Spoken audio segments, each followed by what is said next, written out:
നമ്മളൊക്കെ വീടുകളിൽ വരുത്തുന്ന ഒരു പത്രമാണ് മലയാള മനോരമ എന്ന് പറയുന്നത്. പക്ഷേ ഈ മലയാള മനോരമ കഴിഞ്ഞ കുറേ ദിവസങ്ങളായിട്ട് മഞ്ഞ വാർത്തകൾ മാത്രം അടിക്കുന്നു, അല്ലെങ്കിൽ UDF അജണ്ടകൾ വെച്ച് വാർത്ത ചെയ്യുന്നു എന്ന് നമുക്ക് പറയാതിരിക്കാൻ വേണ്ടിയിട്ട് വയ്യ. UDFിനോട് അടുക്കാൻ സാധ്യത തേടി കേരള കോൺഗ്രസ് എം. ഈ തെരഞ്ഞെടുപ്പ് ചർച്ചകൾ ആരംഭിക്കുന്ന സമയത്ത് മാണി സി കാപ്പൻ്റെ അടുത്ത് കേരള കോൺഗ്രസ് എം UDFിലേക്ക് വരികയാണെങ്കിൽ എന്ത് ചെയ്യും എന്ന് ചോദിക്കുന്നു മാധ്യമപ്രവർത്തകർ. അപ്പോൾ അദ്ദേഹം പറഞ്ഞെന്താണ്? ഞാൻ പൂർണ്ണമായിട്ടും അവരെ സ്വാഗതം ചെയ്യുന്നു. കാപ്പനെ സംബന്ധിച്ചിട്ട് വാക്ക് മാറ്റുന്നതിനോ അതല്ല എങ്കിൽ പറഞ്ഞ വാക്ക് പാലിക്കാതിരിക്കുന്നതിനോ ഒക്കെ അതത്ര വലിയ ഒരു പ്രശ്നമായിട്ട് കാണുന്ന ഒരാളല്ല. 5 സിറ്റിംഗ് സീറ്റും അതോടൊപ്പം തന്നെ മലബാറിലൊരു സീറ്റും നൽകിയാൽ UDFിന്റെ ഭാഗമാകുമെന്ന് കേരള കോൺഗ്രസ് എം പറയുമോ? കേരള കോൺഗ്രസ് എമ്മിനെ സംബന്ധിച്ചിട്ട് അതിലും ഭേദം പോയി ആത്മഹത്യ ചെയ്യുന്നതല്ലേ? PJ ജോസഫിന്റെ കേരള കോൺഗ്രസ് ജോസഫിന്റെ പോലെയാണോ കേരള കോൺഗ്രസ് എം എന്ന് പറഞ്ഞു കഴിഞ്ഞാൽ? നമസ്കാരം. മലയാള മനോരമ മഞ്ഞരമയായി മാറുന്നുണ്ടോ? തീർച്ചയായിട്ടും. കാരണം നമ്മളൊക്കെ വീടുകളിൽ വരുത്തുന്ന ഒരു പത്രമാണ് മലയാള മനോരമ എന്ന് പറയുന്നത്. പക്ഷേ ഈ മലയാള മനോരമ കഴിഞ്ഞ കുറേ ദിവസങ്ങളായിട്ട് മഞ്ഞ വാർത്തകൾ മാത്രം അടിക്കുന്നു, അല്ലെങ്കിൽ UDF അജണ്ടകൾ വെച്ച് വാർത്ത ചെയ്യുന്നു എന്ന് നമുക്ക് പറയാതിരിക്കാൻ വേണ്ടിയിട്ട് വയ്യ. കാരണം എന്താ റീസൺ എന്ന് ചോദിച്ചു കഴിഞ്ഞാൽ, ഒരു സാമാന്യ ബുദ്ധിയുമായിട്ട് യോജിക്കാത്ത രീതിയിലുള്ള വാർത്തകളൊക്കെ വരുമ്പോഴത്തേക്ക് നമ്മൾ സ്വാഭാവികമായിട്ട് ചിന്തിച്ചു പോകും, ഇതുവരെ എന്താണ് ഇങ്ങനെയൊക്കെ വാർത്ത അടിച്ചു വിടുന്നത്. ചില ബോധ്യങ്ങൾ കൃത്യമായിട്ട് നമുക്കൊക്കെ ഉള്ളതിൻ്റെ അടിസ്ഥാനത്തിലും കൂടി നമ്മൾ ഈ വാർത്തകളെ നോക്കിക്കാണുന്ന സമയത്ത് ഇവർ ഏതെങ്കിലുമൊക്കെ വാർത്താ മുറികളിൽ ഇരുന്നു കൊണ്ട് ഊഹിച്ച്, അല്ലെങ്കിൽ മറ്റേതെങ്കിലും ഒരു പാർട്ടിക്ക് വേണ്ടി അല്ലെങ്കിൽ ഒരു മുന്നണിക്ക് വേണ്ടിയിട്ടുള്ള PR വർക്ക് നടത്തുന്ന രീതിയിലേക്കൊക്കെയുള്ള വാർത്തകൾ വരുന്നത് കാണുമ്പോൾ സത്യം പറഞ്ഞാൽ മലയാള മനോരമയുടെ സഹതാപമാണ് തോന്നുന്നത്. പല ആളുകൾ ഈ മലയാള മനോരമയൊക്കെ റോഡിലിട്ട് കത്തിക്കുന്നൊക്കെ നമ്മൾ കണ്ടിട്ടുണ്ട്. അന്നൊക്കെ അതിനോട് വിയോജിപ്പുണ്ടായിരുന്നു. കാരണം മലയാള മനോരമ എന്ന് പറയുന്നത് കേരളത്തിലെ ഏറ്റവും പരമ്പരാഗതമായിട്ട് മലയാളികൾ വായിച്ചുകൊണ്ടിരിക്കുന്ന ഒരു പത്രമാണത്. പക്ഷേ ഈ പത്രം ഇന്ന് രാവിലെ നുണ കണ്ടുണരാൻ മലയാള മനോരമ എന്ന് പറയേണ്ട ഒരു അവസ്ഥയിലേക്ക് എത്തിയിരിക്കുന്നു എന്ന് വേണം നമ്മൾ പറയാനായിട്ട്. ഇന്നിപ്പോൾ രാവിലെ ഞാൻ കണ്ട ഒരു വാർത്തയാണ് മലയാള മനോരമയ്ക്ക് തോന്നിയിരിക്കുന്നത്. പ്രധാനപ്പെട്ട ഒരു വാർത്തയാണത്. ഈ പത്രം ഉൾപ്പെടെയാണ് നമ്മളിത് കാണിക്കുന്നത്. UDFിനോട് അടുക്കാൻ സാധ്യത തേടി കേരള കോൺഗ്രസ് എം. പാർട്ടി നേതാക്കളോട് അടുപ്പമുള്ള സമുദായ നേതൃത്വം വഴി ഇക്കാര്യം UDFിനെ ധരിപ്പിച്ചതായി സൂചന. അതായത് ഈ കേരള കോൺഗ്രസ് എം എന്ന് പറയുന്ന പാർട്ടി ഈ UDFുമായിട്ട് അടുക്കാൻ വേണ്ടിയിട്ട് ക്രൈസ്തവ സഭ വഴിയായിട്ട് UDFുമായിട്ട് ബന്ധപ്പെട്ടു എന്നാണ് മലയാള മനോരമക്കാരൻ വാർത്ത അടിച്ചിരിക്കുന്നത്. അയാൾ പേര് വെച്ചിട്ടില്ല, സ്വന്തം മനോരമ ലേഖകൻ എന്ന് മാത്രമേ വെച്ചിട്ടുള്ളൂ. അപ്പോൾ അതിൻ്റെ അകത്ത് തന്നെ നമുക്ക് മനസ്സിലാക്കാൻ സാധിക്കും ഇതൊരു പെയ്ഡ് വാർത്തയാണ് എന്നുള്ള കാര്യം. ഇതിൽ പറഞ്ഞിരിക്കുന്ന കാര്യം എന്താണ്? VD സതീശൻ കഴിഞ്ഞ ദിവസം കൂടിക്കാഴ്ച നടത്തിയിരുന്നു അത് സഭാ നേതൃത്വമായിട്ട്. സർക്കാരിനെതിരെ ഭരണവിരുദ്ധ വികാരമുണ്ടെന്നും പിന്തുണച്ചു പോകുന്ന വിഭാഗങ്ങളുടെയും സമുദായ നേതൃത്വത്തിൻ്റെയും ഉറച്ച സഹായം ലഭിച്ചാലേ ജയിക്കാനാവുമെന്നും പാർട്ടി MLAമാരിൽ ചിലർ കരുതുന്നു. LDFിനൊപ്പം നിന്ന് തെരഞ്ഞെടുപ്പിനെ നേരിട്ടാൽ ആ പിന്തുണ ലഭിച്ചേക്കില്ലെന്ന് ഇവർക്ക് ആശങ്കയുണ്ട്.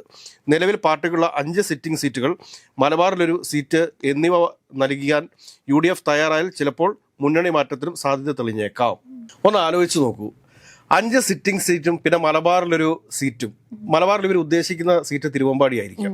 ഞാനൊരു കാര്യം ചോദിച്ചോട്ടെ, മലയാള മനോരമ ലേഖകൻ്റെ അല്ലെങ്കിൽ മലയാള മനോരമ പത്രത്തിൻ്റെ അവർ പറയുന്ന കടുത്തുരുത്തിയും പാറയും ഒക്കെ ഉപേക്ഷിച്ച് കേരള കോൺഗ്രസ് എം അങ്ങോട്ട് യാത്രയാകും എന്നാണ് പറയുന്നത്.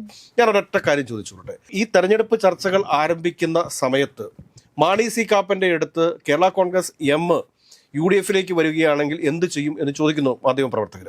അപ്പോൾ അദ്ദേഹം പറഞ്ഞെന്താണ്? ഞാൻ പൂർണ്ണമായിട്ടും അവരെ സ്വാഗതം ചെയ്യുന്നു. അവർ UDFിലേക്ക് വരുന്നതിന് യാതൊരുവിധ തടസ്സവുമില്ല. വേണമെങ്കിൽ പാലാ കൂടി ഞാൻ ഒഴിഞ്ഞു കൊടുത്തേക്കാം. ഇതാണല്ലോ മാണി സി കാപ്പൻ പറഞ്ഞത്.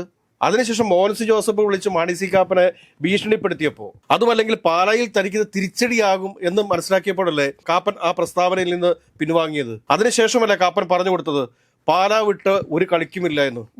അതിനു മുമ്പ് കാപ്പൻ എന്താ പറഞ്ഞിരുന്നത്? കാപ്പനെ സംബന്ധിച്ചിട്ട് വാക്ക് മാറ്റുന്നതിനോ അതല്ല എങ്കിൽ പറഞ്ഞ വാക്ക് പാലിക്കാതിരിക്കുന്നതിനോ ഒക്കെ അതത്ര വലിയ ഒരു പ്രശ്നമായിട്ട് കാണുന്ന ഒരാളല്ല. അതൊരു അഭിമാനമായിട്ട് മനസ്സിൽ കണ്ടുകൊണ്ട് നടക്കുന്ന ഒരു വ്യക്തിയാണ് മാണി സി കാപ്പൻ എന്നുള്ള കാര്യത്തിൽ എനിക്ക് കൃത്യമായൊരു ബോധ്യമുള്ള ആളാണ് ഞാൻ.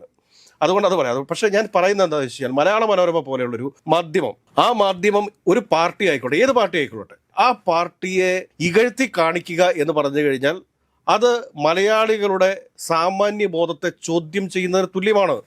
5 സിറ്റിംഗ് MLAമാരുള്ള ഒരു പാർട്ടി, അതോടൊപ്പം തന്നെ അതിൽ തന്നെ 2 ക്യാബിനറ്റ് പദവിയുള്ള ഒരു പാർട്ടി, ഒരു MP ഉള്ള പാർട്ടി, കേരളത്തിൽ അങ്ങോളം ഇങ്ങോളം സംഘടനാ സംവിധാനമുള്ളൊരു പാർട്ടി, മധ്യ കേരളത്തിൽ ശക്തമായ സാന്നിധ്യമുള്ള ഒരു പാർട്ടി, ആ പാർട്ടിക്ക് 5 സിറ്റിംഗ് സീറ്റും അതോടൊപ്പം തന്നെ മലബാറിലൊരു സീറ്റും നൽകിയാൽ UDFിന്റെ ഭാഗമാകുമെന്ന് കേരള കോൺഗ്രസ് എം പറയുമോ? കേരള കോൺഗ്രസ് എമ്മിനെ സംബന്ധിച്ചിട്ട് അതിലും ഭേദം പോയി ആത്മഹത്യ ചെയ്യുന്നതല്ലേ? അപ്പോൾ ഒരു സാമാന്യ ബുദ്ധിക്കും നിരക്കാത്ത രീതിയിൽ ഒരു വാർത്തയടിച്ച് പ്രചരിപ്പിക്കുക എന്ന് പറഞ്ഞു കഴിഞ്ഞാൽ അത് ആർക്ക് വേണ്ടിയിട്ട് ചെയ്യുന്നതാണ്? UDF വേണ്ടി ചെയ്യുന്നതാണ്. UDF അനുകൂല മാധ്യമമാണ്, വലതുപക്ഷ മാധ്യമമാണ് ഈ മലയാള മനോരമ എന്ന കാര്യത്തിലൊന്നും നമുക്ക് യാതൊരുവിധ തർക്കവുമില്ല. പക്ഷെ ഇതുപോലുള്ള വ്യാജ വാർത്തകൾ പടച്ചുവിടുന്ന സമയത്ത് ഒന്ന് ആലോചിക്കണ്ടേ? PJ ജോസഫിന്റെ കേരള കോൺഗ്രസ് ജോസഫിന്റെ പോലെയാണോ കേരള കോൺഗ്രസ് M എന്ന് പറഞ്ഞു കഴിഞ്ഞാൽ? കേരള കോൺഗ്രസ് എമ്മിന് കൃത്യമായ വോട്ട് ബാങ്കുള്ള ഒരു പാർട്ടിയല്ലേ? കടുത്തുരുത്തിയിലും പാലയിലുമൊക്കെ തനിച്ച് മത്സരിച്ചാൽ അതിപ്പോൾ കോൺഗ്രസ് മുന്നണി ഇല്ലാതെ മത്സരിക്കട്ടെ, കേരള കോൺഗ്രസ് ജോസഫ് ഗ്രൂപ്പ് മുന്നണി ഇല്ലാതെ മത്സരിക്കട്ടെ, കേരള കോൺഗ്രസ് M മുന്നണി ഇല്ലാതെ മത്സരിക്കട്ടെ, CPM മുന്നണി ഇല്ലാതെ മത്സരിക്കട്ടെ, അല്ലെങ്കിൽ CPI കൂടെ കൂട്ടിക്കോളൂ, മുന്നണി ഇല്ലാതെ മത്സരിക്കട്ടെ. ഇങ്ങനെ 5 പാർട്ടികൾ പരസ്പരം മത്സരിക്കുന്ന സാഹചര്യം ഉണ്ടായിക്കഴിഞ്ഞാൽ അവിടെ നേട്ടമുണ്ടാവുക കേരള കോൺഗ്രസ് എമ്മിനാണ്. ഏകദേശം 40,000-ഓളം വോട്ടുകൾ പാലായിലും കടുത്തുരുത്തിയിലും ഒക്കെയുള്ള പാർട്ടിയാണ്. ഞാൻ പറഞ്ഞ ഒരു നിയോജക മണ്ഡലത്തിലാണ്. തൊട്ടടുത്ത് നടക്കുന്ന പൂഞ്ഞാറിൽ കൃത്യമായ ജനകീയ അടിത്തറയുള്ള പാർട്ടിയാണ് കേരള കോൺഗ്രസ് M എന്ന് പറയുന്നത്.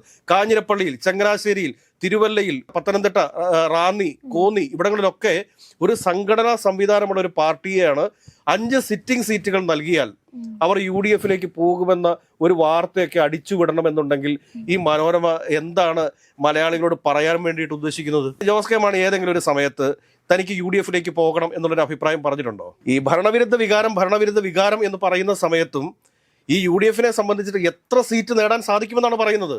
ആയിക്കൊള്ളട്ടെ, ഒരു പൊളിറ്റിക്കൽ ഫൈറ്റ് നടത്തി UDF അധികാരത്തിൽ വരട്ടെ, നമുക്ക് അതിന് യാതൊരു തർക്കവുമില്ല. കാരണം എപ്പോഴും അധികാരത്തിലിരിക്കുന്ന ഒരു പാർട്ടിയോടൊപ്പം സഞ്ചരിക്കണം എന്ന് കേരള കോൺഗ്രസ് എമ്മിന് നിർബന്ധമൊന്നുമില്ലല്ലോ. പ്രതിപക്ഷത്ത് ഇരിക്കേണ്ടി വന്നു കഴിഞ്ഞാൽ അവർ പ്രതിപക്ഷത്ത് ഇതിനു മുമ്പ് വരുന്നിട്ടില്ലേ?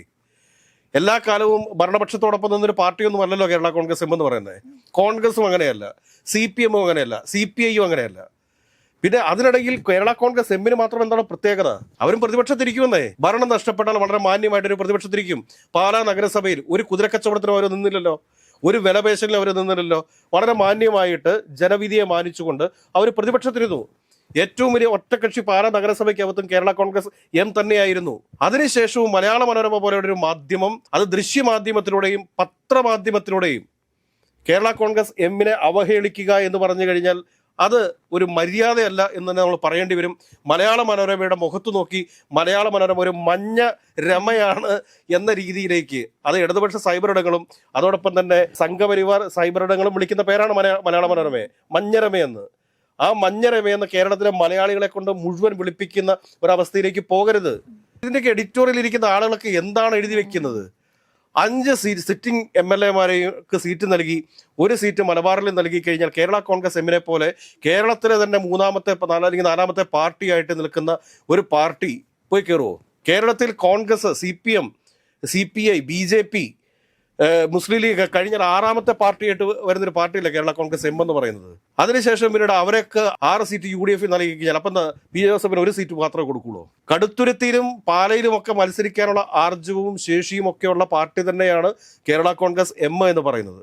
ഇപ്പൊ പല ആളുകളും പറയുന്ന ചില കാര്യങ്ങളുണ്ട്. ജോസ് കെ മാണി രാജ്യസഭയിൽ നിന്ന് രാജിവെച്ചിട്ടാണ് ലോക്സഭയിലേക്ക് വന്നത്, ലോക്സഭയിൽ നിന്ന് രാജിവെച്ചിട്ടാണ് രാജ്യസഭയിലേക്ക് പോയത്, അതിനുശേഷം അത് കളഞ്ഞിട്ടാണ് വീണ്ടും ഇപ്പോൾ MLA ആയിട്ട് കഴിഞ്ഞ പ്രാവശ്യം മത്സരിച്ചാൽ ഈ പ്രാവശ്യം മത്സരിക്കാൻ പോകുന്നതെന്നൊക്കെ ഞാൻ ചോദിച്ചുകൊള്ളട്ടെ. ഇപ്പൊ കേരളത്തിൽ 2024 നടന്ന ലോക്സഭാ തെരഞ്ഞെടുപ്പിൽ കേരളത്തിൽ നിന്ന് എത്ര MLA-മാർ ലോക്സഭയിലേക്ക് മത്സരിച്ചു? വടകരയിൽ ഷാഫി മത്സരിച്ചില്ലേ? ഷാഫി വടകരയിൽ മത്സരിച്ച് വിജയിച്ചതുകൊണ്ടല്ലേ പാലക്കാട് ഉപതെരഞ്ഞെടുപ്പ് വന്നത്. അങ്ങനെ പാലക്കാട് ഉപതെരഞ്ഞെടുപ്പ് വന്നുകൊണ്ടല്ല ഇതേപോലുള്ളൊരു മാനസിക രോഗിയുടെ പേരിൽ, രാഹുൽ മാങ്കൂട്ട് എന്ന മാനസിക രോഗിയുടെ പേരിൽ കേരളത്തിൽ മൊത്തം അപമാനം ഏൽക്കേണ്ടി വന്നത്. അതിനു മുമ്പ് 2019 നടന്ന ലോക്സഭാ തെരഞ്ഞെടുപ്പിൽ എത്ര MLA-മാർ രാജിവെച്ചു? ഹൈബി രാജിവെച്ചു, K മുരളീധരൻ രാജിവെച്ചു, പിന്നീട് അടൂർ പ്രകാശ് രാജിവെച്ചു. ഈ രാജിവെച്ച് നടന്ന നിയമസഭാ ഇലക്ഷനിൽ എത്ര സ്ഥലത്ത് വിജയിച്ചു? വട്ടിയൂർക്കാവ് പോയി, പിന്നെ തിരിച്ചു പിടിക്കാൻ പറ്റിയിട്ടുണ്ടോ? ഇല്ലല്ലോ. കോന്നി പോയി, പിന്നീട് തിരിച്ചു പിടിക്കാൻ പറ്റിയിട്ടുണ്ടോ? പറ്റിയിട്ടില്ലല്ലോ. എറണാകുളം മാത്രം നിലനിർത്തി എന്ന് പറയാം. അപ്പോൾ ഇത് ചില ആളുകൾ ഇടുമ്പോൾ അത് ട്രൗസറും മറ്റാരെങ്കിലും ഒക്കെ അത് ഇടുമ്പോൾ അത് വള്ളിനിക്കറും ആകുന്ന ഒരു അവസ്ഥ, അത് ശരിയല്ല, അത് ശരിയായിട്ടുള്ള രീതിയല്ല. അതുകൊണ്ട് ഏകലും മാധ്യമ പ്രവർത്തനം എന്നൊക്കെ പറഞ്ഞാൽ വളരെ ബഹുമാനത്തോടു കൂടിയാണ് മലയാള മനോരമയെ പോലെയുള്ള ഒരു മാധ്യമത്തെയൊക്കെ നമ്മൾ കണ്ടുകൊണ്ടിരിക്കുന്നത്. അപ്പോൾ ആ ഒരു മാധ്യമം റിപ്പോർട്ട് ചെയ്യുന്ന വാർത്തകൾ കുറച്ചുകൂടിയൊക്കെ സുതാര്യമാകണം, കാര്യങ്ങൾ പഠിച്ചിട്ട് വേണം എന്ന് മാത്രമേ ഉപദേശിക്കാനുള്ളൂ. അതല്ലെങ്കിൽ നന്മ കണികണ്ടുണരാൻ മലയാള മനോരമ എന്ന് പറഞ്ഞെടുത്തു നിന്ന് നുണ കേട്ടുണരാൻ മലയാള മനോരമ എന്ന് പറയേണ്ട അവസ്ഥയുണ്ടാകും എന്ന് ഓർമ്മിപ്പിക്കുക മാത്രമാണ് ചെയ്യുന്നത്.